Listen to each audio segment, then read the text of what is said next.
Hello and welcome to Unacademy, a one-stop destination for the English medium civil services aspirants. A very good morning and welcome to the most comprehensive Hindu analysis on YouTube. So let's start the discussion by first looking at the topics that we are going to discuss. From the Delhi edition of the Hindu, I have chosen 7 important articles for a detailed analysis. So let's cover all these topics comprehensively so that we don't have to go back and read the newspaper again. But before we start, I have a couple of important announcements. If you're looking to enroll for our IAS courses, Unacademy is providing you a flat 55% off, and the subscription would be available at just 17,999. This limited time offer, I'm told, will end tomorrow on the 18th of Feb. And if you enroll within the offer period, you'll not only get the 55% discount, you'll also get CSE Assure. Under CSE Assure, let's say you don't clear the exam for some reason, then your next attempt is entirely on us, absolutely free of cost. Provided if you meet some conditions, your course subscription would be extended for free. So to avail this offer, please check out the link provided in the description box below. And don't forget, you have to enter the code IAS English in order to avail the discount. And since UPSC form application last date is approaching very soon, many students they are still struggling to fill out the form. So Unacademy is providing free mentoring and counseling for such students. If you have any doubts, any queries, or any concerns with regard to form filling, please reach out to us. There is a Google form which is provided in the video description. So just fill out your details and our team will reach out to you in order to help you in the form filling process. And for the PDF of all our YouTube sessions, there is a separate link provided for that in the description as well. Now let's look at the first topic for today. On page number 8, the Hindu has published a very detailed article on the denotified tribes or the DNTs. So first let's understand the context. Why are the denotified tribes in the news? The denotified tribes or DNTs, it basically stands for denotified, nomadic, and semi-nomadic tribes. So it's a very wide collection of different groups and communities that fall under the bracket of denotified, nomadic, semi-nomadic tribes. So 2 weeks ago, on the 30th of January, the Union government has informed the representative groups of DNTs that the communities would be enumerated in the upcoming census. In the upcoming enumeration phase of the much delayed census, which is likely to happen by next year, by 2027, the Union government has made a commitment to the representative groups of the DNTs that they would be enumerated in the upcoming census. So this guarantee, it provides some relief to the DNTs because the denotified tribes, they happen to be some of the most backward, historically oppressed and excluded communities in our society. So it's important to understand the entire history of the DNTs. Why are they historically oppressed and why are they considered to be backward even today? And what provisions have been provided by the government in the past for ensuring social justice for these communities? And how their inclusion and enumeration in the census could change this. That is something we need to understand. So the Ministry of Home Affairs has accepted the demand of the DNTs for them to be included in the upcoming census, and accordingly, the Registrar General and the Census Commissioner under the Ministry of Home Affairs has been notified by the government. But again, there's no clarity on what does this enumeration mean. Meaning, would there be a separate column where the DNTs would be listed, or would it just be a counting exercise without capturing any additional data about the DNTs? Regarding this, there is no clarity as of now, but the government has assured these groups that represent the DNT communities that in the upcoming census they would be enumerated. Now, who are the DNTs, the denotified, nomadic, and semi-nomadic tribes? See, during colonial period, the British introduced one of the most controversial pieces of legislation known as the Criminal Tribes Act. It was brought out in the year 1871. Coincidentally, that was the year when the first census of India was also carried out under British rule. That was largely a asynchronous census exercise, but that marked the beginning of the census exercise in the country. So in 1871, the British introduced this controversial piece of legislation, the Criminal Tribes Act or the CTA. Under this law, they basically notified several communities in the country as criminal tribes. The British allegation was that there are few communities in the country which are prone to violence as a hereditary trait. This was almost a racist and a dominant view, a Western sort of a view, elitist view, which was being imposed on the Indian society, wherein they were labeling entire groups of people, hundreds and hundreds of communities, as being prone to commit crimes. While historically, some of the groups would resort to robbery, stealing, murders, etc., but labeling it as a hereditary trait, it almost appeared that they're attaching the idea of caste, how employment or a particular skill is passed down in a hereditary manner through different castes historically. Such sort of application was being made for these communities, all being labeled as criminal tribes. The British argument was that there are several communities in India which are prone, hereditary, I mean, they are prone through their essential genes itself to commit such crimes, and repeatedly they will engage in such antisocial activity. That was the assumption on which the British were notifying several communities as these criminal tribes. So, under the Criminal Tribes Act, the British basically provided for enhanced surveillance, constant monitoring of these communities, and they would be oppressed under British rule. They would face social exclusion as well from the other upper castes, and they would be ostracized in the society. This has been the historical oppression that some of these tribal communities have faced in the country. They were branded as criminal tribes, and this practice continued all the way till independence. In fact, in the census of 1911 and 1931, the British had even enumerated them in 1911 and 1931 census.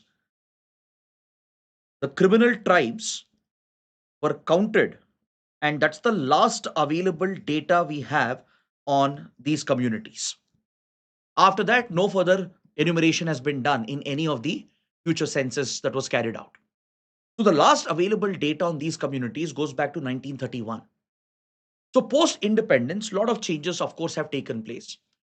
Post independence, India denotified the tribes. That's the reason why they are called denotified nomadic and semi nomadic tribes, because the British had notified them as criminals. So post independence, India denotified them, and that's the reason why these communities are often referred to as denotified tribes.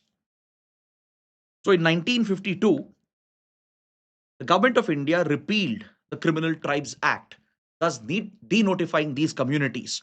And from then onwards, the government started focusing on the recognition of the community and uplifting these communities to provide social justice to them.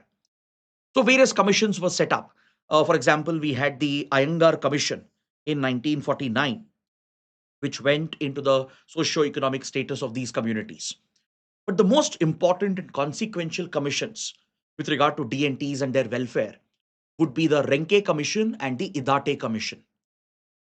The Renke Commission was the first national commission for denotified tribes, which was set up, and it provided its report in the year 2008. It suggested a number of recommendations, which included dedicated focus on the welfare of these communities and enumerating their numbers and the data related to the communities to identify their extent of backwardness so that targeted welfare programs can be implemented. Then we had the Idate Commission under Bhikkhu Ramji Idate, which was another national commission for DNTs, which submitted its final report in 2017. The Idate Commission even recommended to the Modi government that there should be a dedicated national commission to provide for the welfare of DNTs, to look after the welfare schemes and programs for denotified tribes. The Idate Commission recommended in 2017 the establishment of a dedicated national commission to work in this regard. In fact, all these commissions, they have recommended the enumeration and listing of these communities in the census so that there would be accurate data available for policy making. The data could be used to design welfare schemes and welfare programs in order to uplift these backward communities. So it's on this basis that the community leaders and the organizations, the civil society groups that represent DNTs, they have been demanding the government to ensure that they are enumerated separately in the upcoming exercise in 2027. So the government has now accepted that separate enumeration would be done, but would there be a separate entry, a separate column to identify the DNTs and capture other traits and data pointers which could help in policy making? In that regard, we don't have much clarity. But however, you should also understand that post independence, since they were not enumerated separately, they have been basically absorbed into different vulnerable classes. By different state governments, they have been categorized either as scheduled castes or scheduled tribes or even as other backward classes. So the DNTs, they have received some benefits of welfare. They've received access to affirmative action through, let's say, reservation in education and in employment. They've been getting access to some of the welfare schemes and programs. But this is primarily because some of the communities have been absorbed into the scheduled caste or scheduled tribe category. And in some states, they are even listed as other backward classes. This is how they've been able to access some of the welfare schemes and the policy support which is provided by the central and state governments. So, right now, the demand is to identify these communities as distinct backward classes and provide for special welfare schemes and mechanisms in order to uplift these communities. So that is the current demand. And in fact, it's a long standing demand which has been recognized by various commissions set up by the government as well.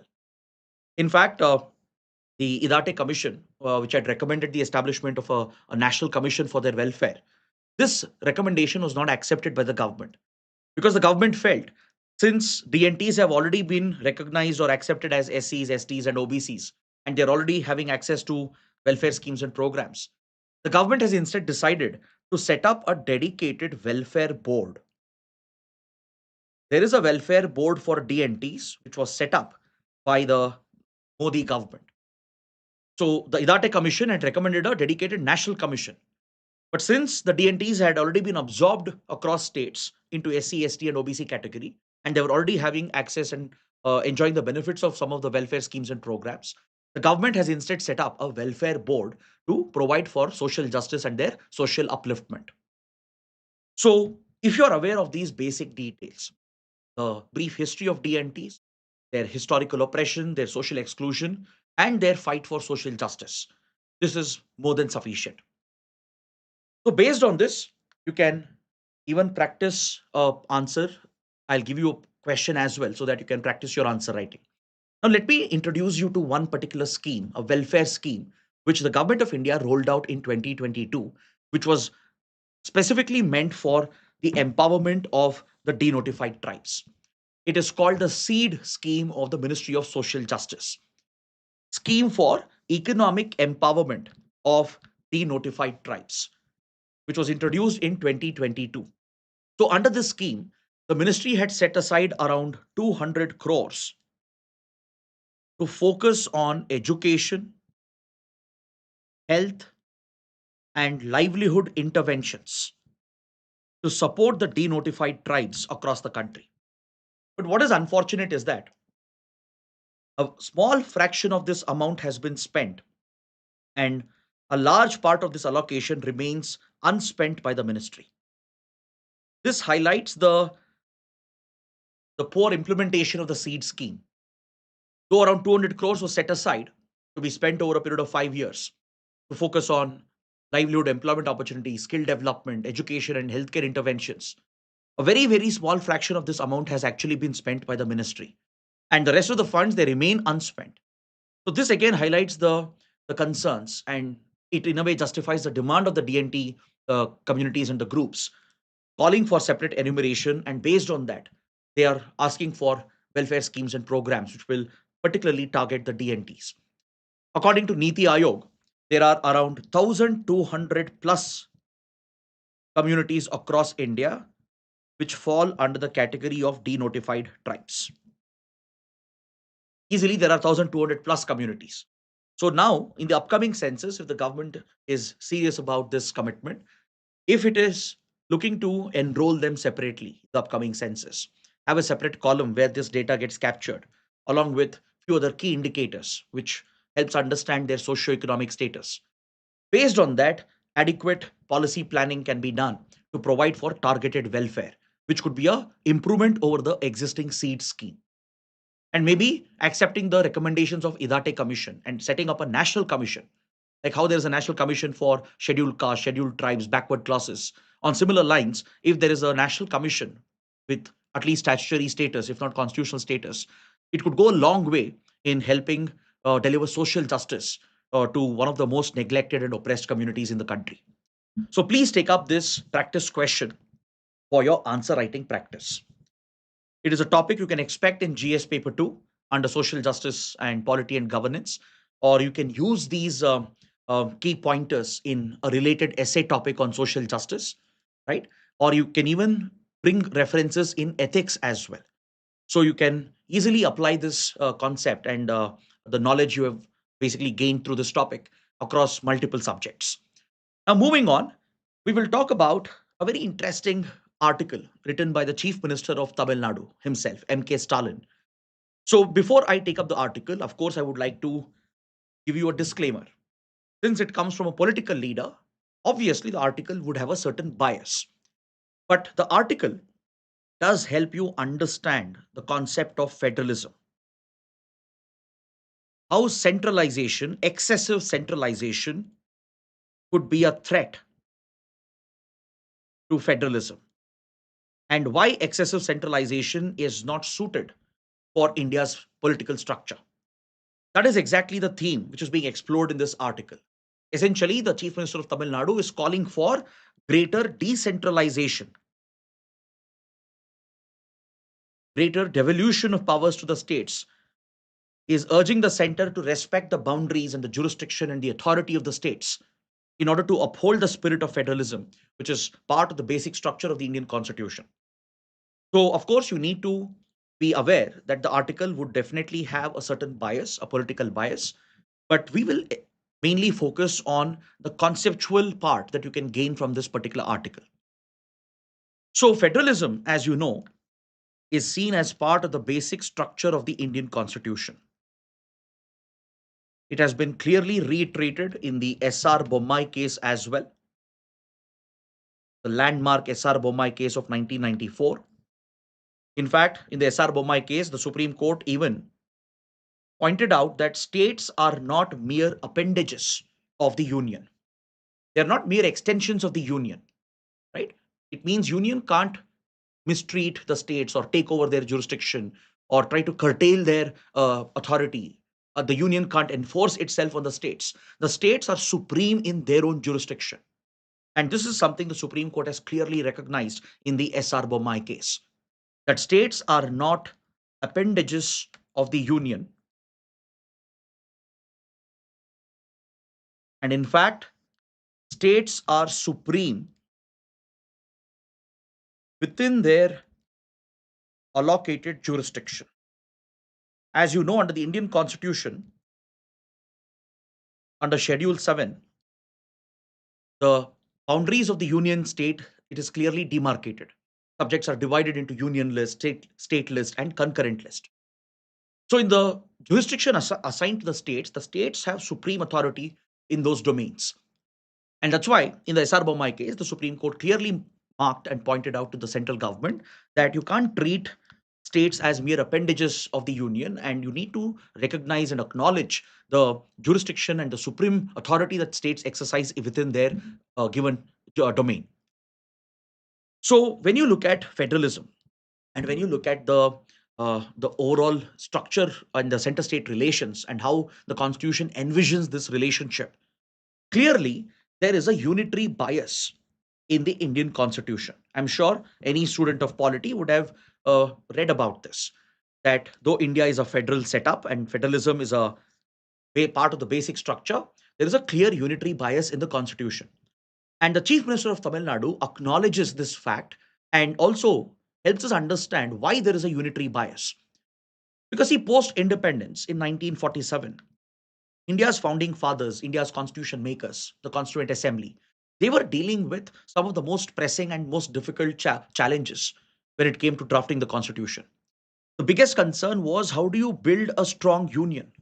How do you protect national unity? Because, see, the then leaders, the then government, the Constituent Assembly, they were dealing with the unimaginable task of bringing different states and princely states and provinces together, right? 500 plus princely states, several different provinces. So, bringing them together to form a strong union and to build the spirit of national integrity and unite the nation, that in itself was a very big task, because there were many princely states who wanted to break away, who never wanted to join the Indian Union. Right? There was trouble brewing across different parts of the country, which was threatening India's national integrity. So it was essential to provide for a stronger union with a slight degree of centralization, with a certain degree of centralizing powers, so that the federal spirit can be maintained while protecting national unity and integrity. That was the balance that was struck by our constitution makers and the founding fathers of our nation. The goal was to preserve the spirit of federalism, ensure that the domain of the states is protected, a degree of decentralization is provided, while ensuring there is a slight bias in some provisions to make the union stronger so that it can focus on maintaining national unity and integrity. Because the horrors of partition and the ruptures caused by the communal rule, right, it had weakened the Indian society. It was quite challenging to build a strong union, a strong nation. So it was in that context that the union was made slightly stronger. There was a slight unitary bias in the constitution. And the writer says, the Chief Minister of Tamil Nadu says that these conditions, they don't exist anymore. Today, national unity is not really as fragile as it was in 1947. Of course, there will always be security threats, threats to your integrity. But we as a nation, we are no longer as fragile as we were 75 years ago. So, in this context, the Chief Minister of Tamil Nadu is calling for greater decentralization to respect the jurisdiction and the authority of the states. Because, according to MK Stalin, the union, over the decades, it has increased the centralizing tendency.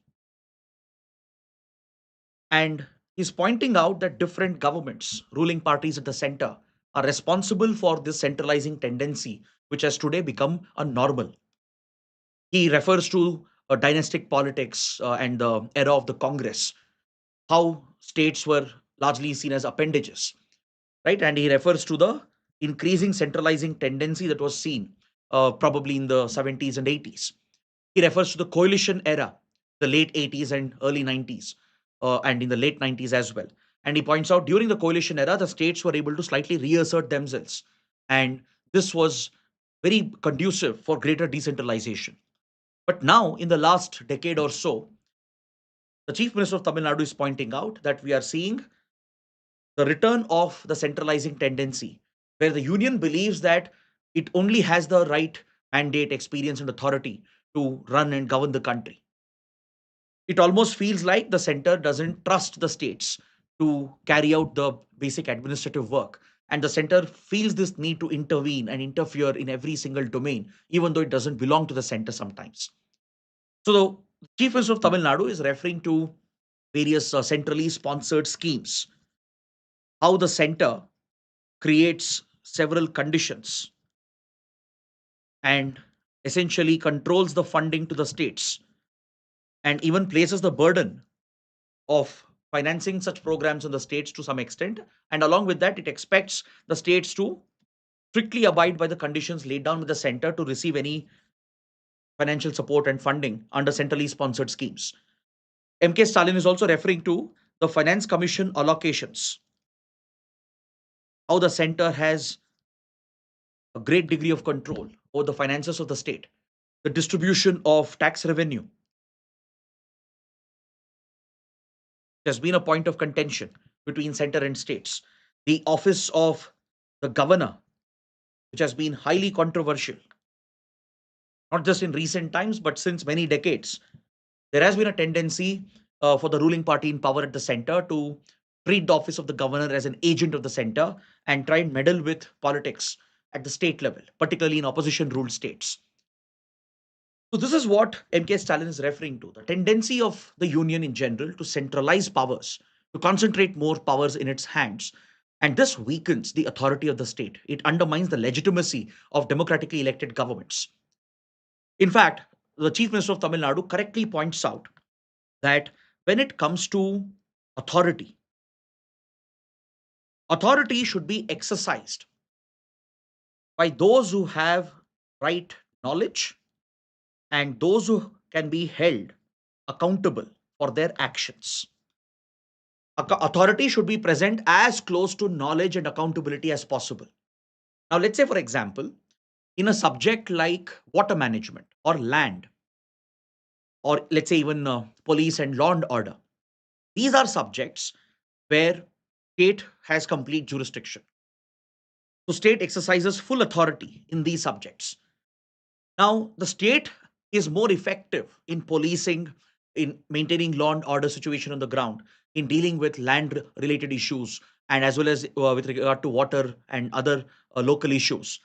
Because it has the right local knowledge, the context, it can understand the grievances of the local population, and eventually it will be held accountable as well by the local population.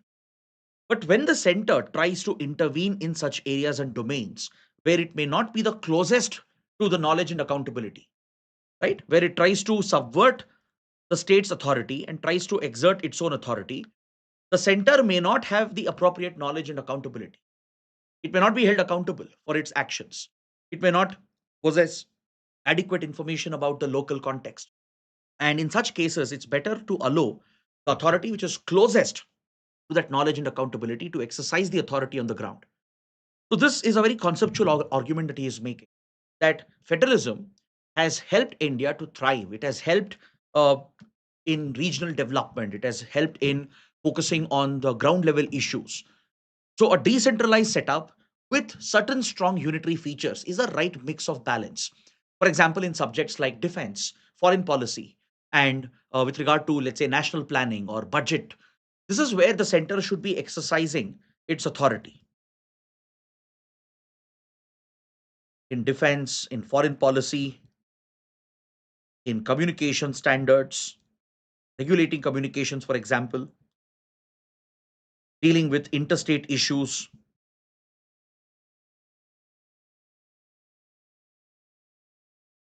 dealing with commerce, for example. So there are certain specific areas where the center would do a better role. That's exactly the constitutional scheme of things as well.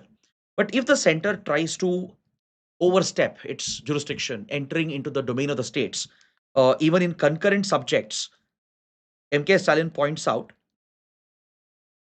that of late there has been a trend that the center is bringing out laws to override state legislations which already exist with regard to certain concurrent subjects. So this essentially erodes the authority of the states, undermines elected governments, and eventually derails governance and administration. So MK Stalin is saying that the center should not fear. It should not be driven by this fear psychosis that greater decentralization would somehow weaken national unity and integrity, because that concern doesn't exist anymore. So the writer is strongly insisting upon greater decentralization and respecting the federal boundaries that are clearly outlined in the Indian Constitution. So that is the core essence of this article written by the Chief Minister of Tamil Nadu. But of course, you can disagree. There are some areas where you can clearly counter these points. But I think that's a discussion for another day. So please take up this mains question for your answer writing practice. You can point out what are the structural issues that are affecting federalism in India. You can talk about the office of the governor. You can talk about the fiscal issues, the center state disputes which are present, right? The clear imbalance of power that exists, the centralizing, over centralizing tendency of certain governments. So that is something you can discuss here, and you can even look at recommendations of various commissions in this regard. For example, we had the Punchi Commission and also the Sarkaria Commission. These commissions have dealt with center state relations. They have a host of recommendations to address center state issues and to improve the relationship between the center and uh, the state governments. You can even look at second ARC reports that provides great insight into center state issues and how they can be resolved through better reforms. So, taking references from there, you can argue how these issues between center states can be resolved. Now, moving on, we have an editorial on page 6 that focuses on the strain in the relationship between transatlantic powers. The article is mainly focused on the current shift in geopolitics, the current rupture which is happening in the Western world, a clear division between United States and Europe, which had been long-term allies since the days of the World War, throughout the Cold War period and the post-Cold War period. US and Europe have always been close allies. Europe has been a top priority for United States. The US had been a guarantor of security and stability for Europe. And for Europe, US had always been a key market. But today, this very relationship is being ruptured under the presidency of Donald Trump. So, at the Munich Security Conference, which we discussed recently as well, the German Chancellor, Friedrich Merz, he has basically said that international rules based order is dead. Imagine this is coming from the Chancellor of Germany, the most powerful European country. The French President Emmanuel Macron has said that now Europe has to look after its own security. It should become the key pillar of security within the NATO military alliance. So, this acknowledgement coming from European leaders that the very nature of relations between US and Europe has shifted. And it's high time that European countries take up their own responsibility and look after their own security, is something which could have very serious implications for global politics. Now, you need to understand what's happening in the United States and what's the current push being given by the Trump administration. At the Munich Security Conference, Secretary of State Marco Rubio also participated and he delivered a address, very controversial address. And I'll come into those details. Marco Rubio basically said he tried to strike a more friendlier approach compared to what has happened previously because Trump has been denigrating European countries. If you remember the last year's Munich Security Conference, where Vice President J.D. Vance attended, used very harsh language against Europe, blaming Europe for the civilizational decline of the West and essentially pinning all the blame on European powers from problems of migration and the refugee crisis to security challenges. Everything was conveniently blamed on European powers by Vice President J.D. Vance. You have seen that combative tone coming from Trump administration and his officials.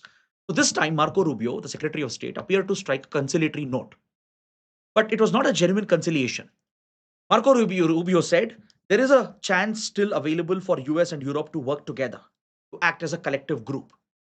But he said that in recent times there is a decline of the cultural bond that bound US and Europe together. And you know what's the cultural bond he's referring to? He's referring to colonialism and good old Orthodox Christianity as the bond which had kept the transatlantic ties together. That's his worldview. And he's calling for a revisionist approach of sort of reviving imperial colonial sort of an agenda driven by even religious doctrine. So he's saying that the West has declined because the West has forgotten its Christian roots. The West has forgotten its colonial imperial hunger, which led European powers to, you know, reach out across the world and capture colonies. And that's how they dominated centuries together. So that is the revival strategy that Marco Rubio is talking about. Essentially, this is a direct assault by far right wing ideology on the liberal world order that Europe has stood for. Today, you see a revival of far right wing ideology across the world, from US to Europe to Japan, where there is strong anti immigration sentiments with very clear racist undertones, xenophobia, and it also translates to hate against all sorts of minorities, from people of color to people of other religions, people from different parts of the world. It's believed that it is largely based on the white supremacist belief that the white race is inherently superior and Christianity somehow is the most superior faith. That is the interpretation that Western powers, particularly the Trump administration in the US, seems to be giving. In Europe as well, there is a revival of far right wing parties, from AFD in Germany to various far right wing parties in France, in UK. In Italy, you already have a far right wing government in place. And we see a far right wing government in Japan under Sane Takaichi, which has recently won a landslide victory. So Marco Rubio is suggesting that if the ties are rooted on their civilizational cultural bonds, which is rooted in colonialism, which is rooted in Christian values, then somehow that is going to repair the relationship. This again fits Trump's campaign and his entire agenda, right? The entire Trump administration and all his officials, they are believers in the so-called civilizational erasure. They believe that migrants and outsiders are a threat to the very Western civilization and Western culture. So, this is a direct assault on the modern, progressive, liberal world order that European countries had built. So, this represents an alarming prospect.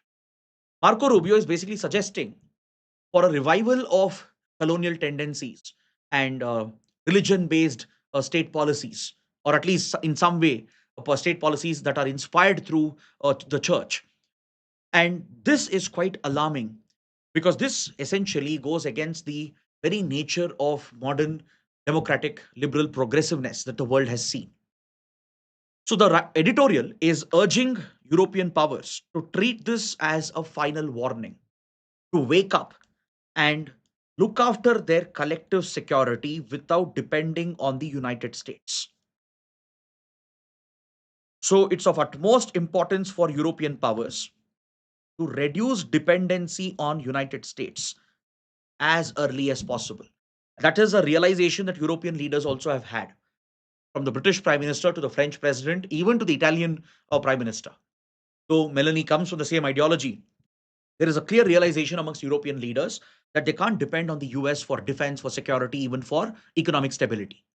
So the time has come for European powers to diversify their trade partnerships, look at reliable partners, and India can be one of them. And this explains the urgency with which Europe pushed for the free trade agreement, the mother of all trade deals. This is one such example. The India EU FTA is mutually beneficial as India faces similar problems with Trump's administration in the US. And we no longer can rely on US as a trusted partner. Finding new partnerships which can work is the alternative. So the editorial is also suggesting to European powers that they need to invest more in defense. They had been complacent. That is their big mistake. Though European countries have contributed to stability across the region and the world, the overall decline of European security and defense is largely responsible for Russian aggression.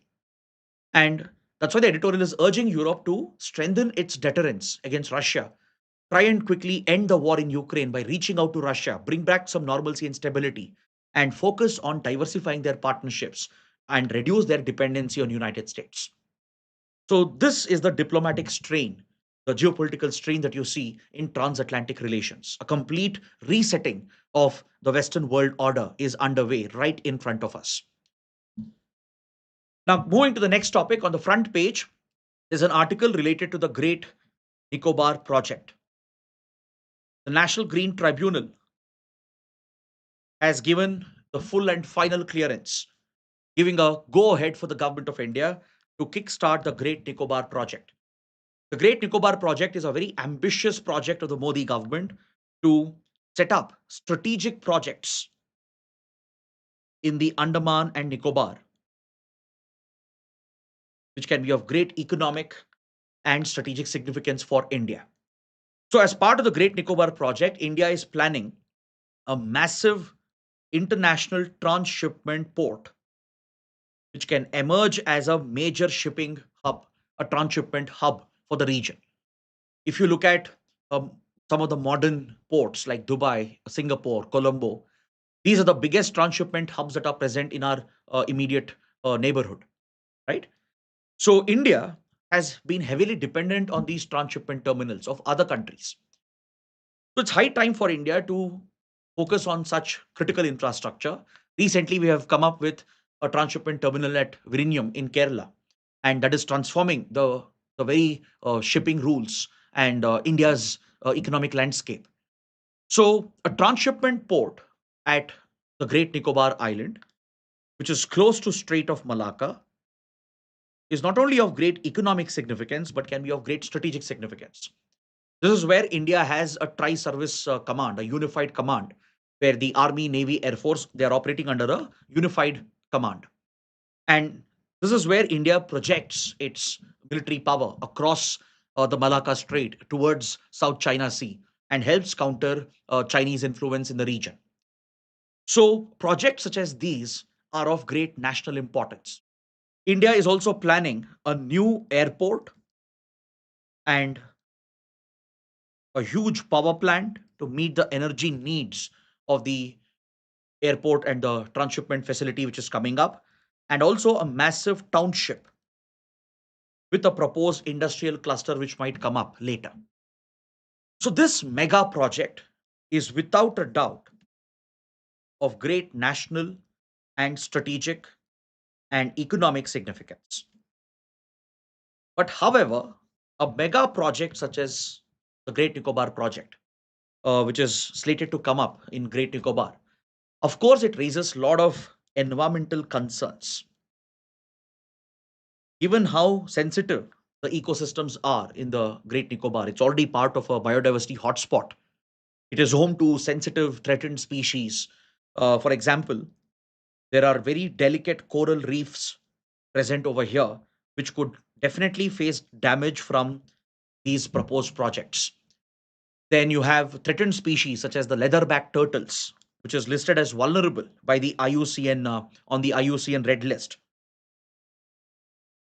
They could face displacement and significant harm for these planned projects. Also, Nicobar is home to several indigenous tribes, such as the Shompen, the Nicobarese, and they could face displacement,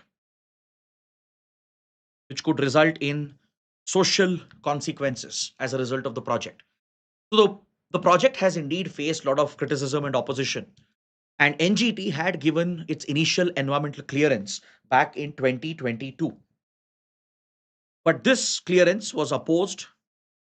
Critics argued that it was rushed and adequate diligence was not exercised, and they had challenged it. So later, NGT had called upon the government to set up a high powered committee to look into the concerns. And based on this, certain conditions have been placed on the government to ensure that the environment and ecosystems are protected while executing these projects of critical importance. Certain measures to be taken to limit deforestation and focus on conservation efforts parallelly to ensure coral reefs are not harmed, right? To ensure the tribal communities, if at all they have to be displaced, they are rehabilitated. So all these terms and conditions were brought out and laid down. And now the NGT has dismissed all the remaining applications and petitions that were there. And it has granted the final clearance for this mega project, a 92,000 crore project. The NGT has said that there is no sound reason to withhold such a critical project of national and strategic significance. And the NGT has pointed out that any environmental concerns that were there, they've been addressed as per the overall project plan and the environment impact assessment which has been done. And the project proponents, they take up the onus to focus on ensuring that the environmental concerns are addressed appropriately to ensure that it becomes a sustainable project. So this is one big development with regard to the Great Nicobar project. Now coming to the prelim section, we have three important articles. On the front page, the Hindu carries this spectacular image of an ongoing military exercise in the Pokhran test firing range, where the Indian Army is carrying out the Vajra exercise. The Vajra exercise has primarily fielded India's leading artillery equipment, led by the K9 Vajra Howitzers.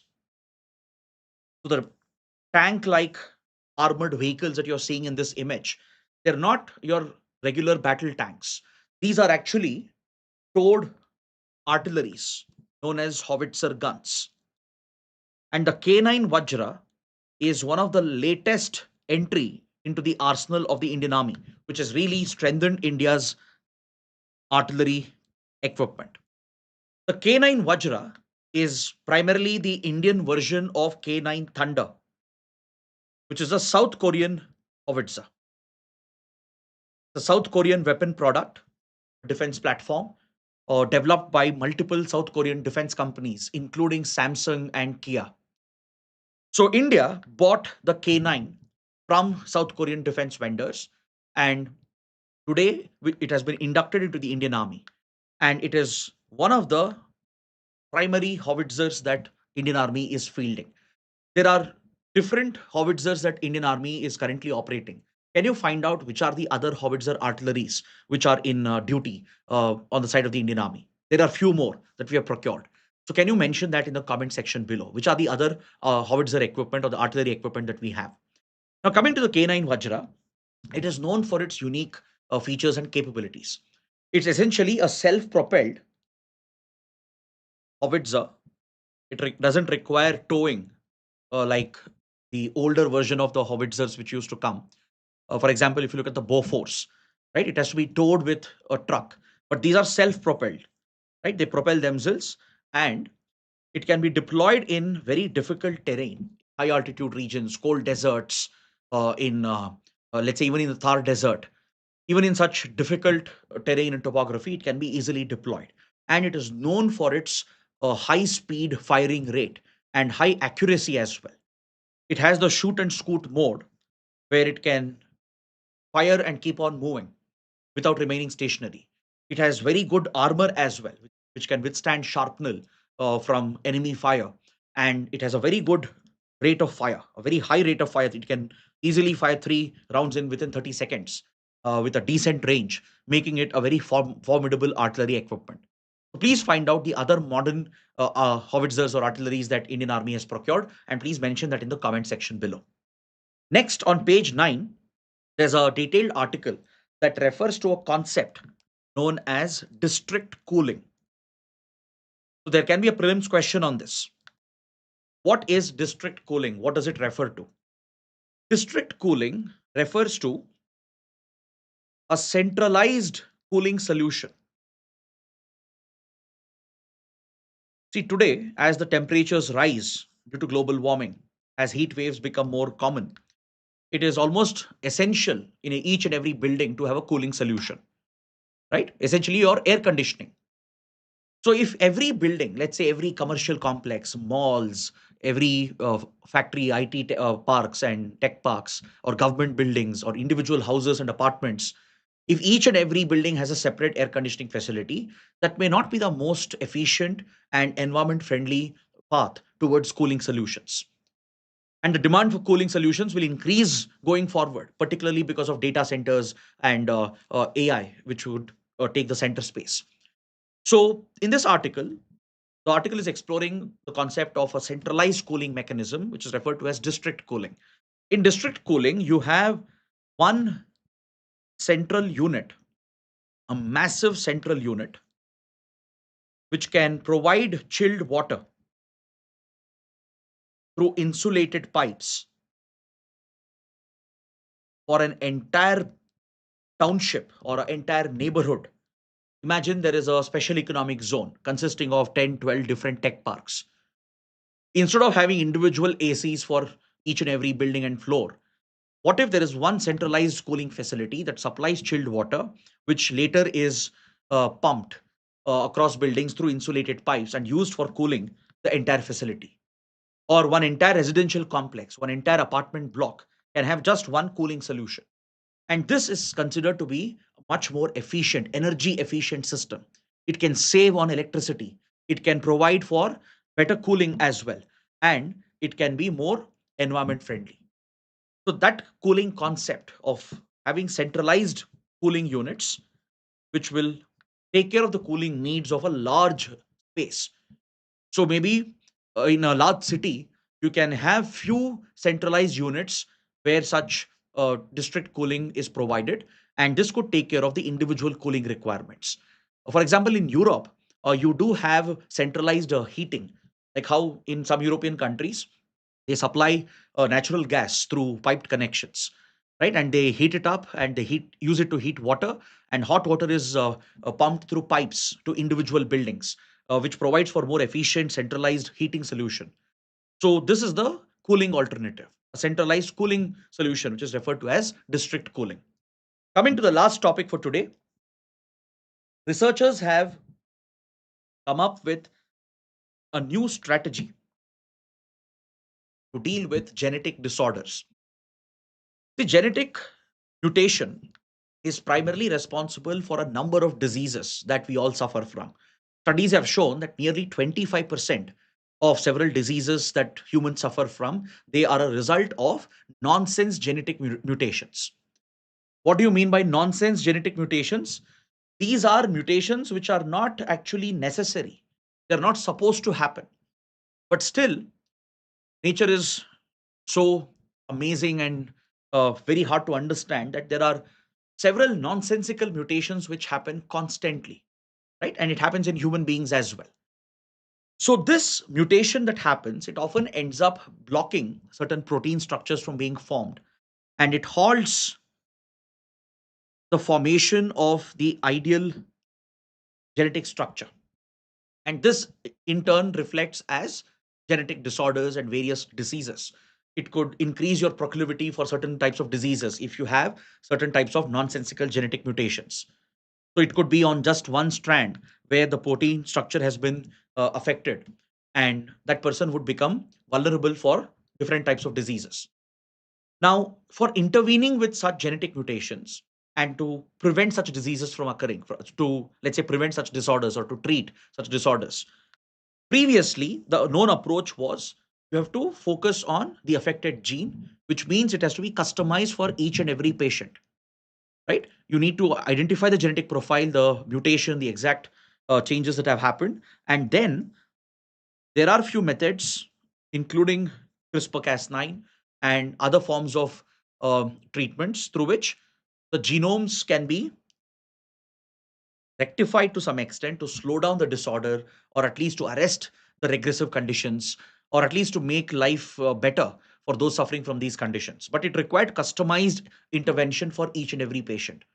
Now, researchers have come out with this new methodology, which they are labeling as PERT, prime editing mediated read through of premature termination codons. So, under the PERT method, researchers have basically engineered the tRNA, the tRNAs, in such a way that it can restore the protein function across affected genes.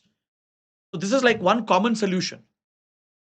So, this approach can help tackle different types of genetic nonsensical mutations which might have happened. And just by altering one single genome, right, it can help address the various nonsensical mutations in a human body.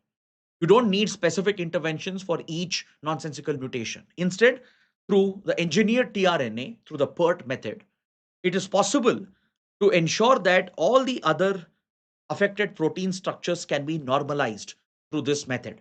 And this is seen as a breakthrough research, and it has yielded good results on the test mice, and it could be further scaled up for human clinical trials as well. So, on this note, I bring my analysis to an end. If you understood all the topics, like the session, do press the like button, share your comments, and don't forget to subscribe to our channel. That is it. Thanks for watching. We'll see you tomorrow.